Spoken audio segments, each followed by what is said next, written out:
Hi folks, welcome back to Physics with Captain Rod. I'm making this video here to help you out with number 12 in your homework. So let's see. How much energy is needed to raise the temperature of an aluminum pot, which contains some water in it? And we're going to raise it from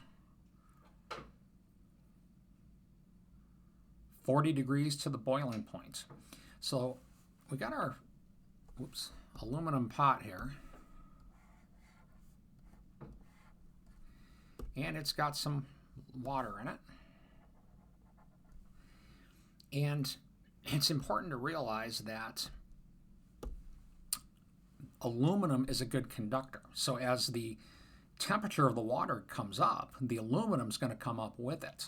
So we're going to have to raise the temperature of the water and the aluminum. So your total temperature is going to be the heat needed for the water plus the heat needed for the aluminum. Now, there are no phase changes in this problem. It says to raise it to the boiling point, but it doesn't say anything about boiling water off after that. This is just about raising it to the boiling point. Right? So you're going to have to look up some values. So these terms, these are both specific heat terms, right? So these are both going to be MC delta T terms.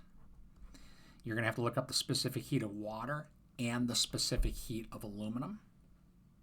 And then, wash that through that relationship there and get a value. So then you're going to have some number in joules. Right? Now,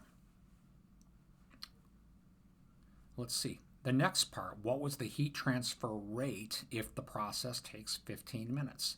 So heat transfer rate, or rate of heat transfer, that's effectively a power. So you're going to take that number in joules, and if you divide by 15 minutes, that's fine. You will then have a number with units of joules per minute. That's not the gold standard unit of energy transfer. And when I run the solution on this, I'm sure I'll run it to joules per second. But that should get you there from there. Okay. The cost, assuming electrical heat and 100% efficiency. So when you get this number in joules,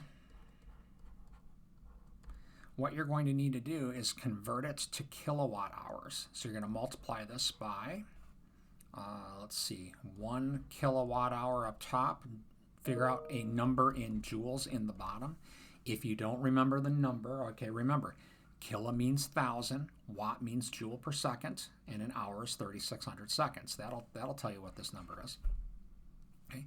This will then come out to a number in kilowatt hours. And then you just have to hit it with the cost at 20 cents per kilowatt hour and see what you get. So I hope that this helps. Have a great day.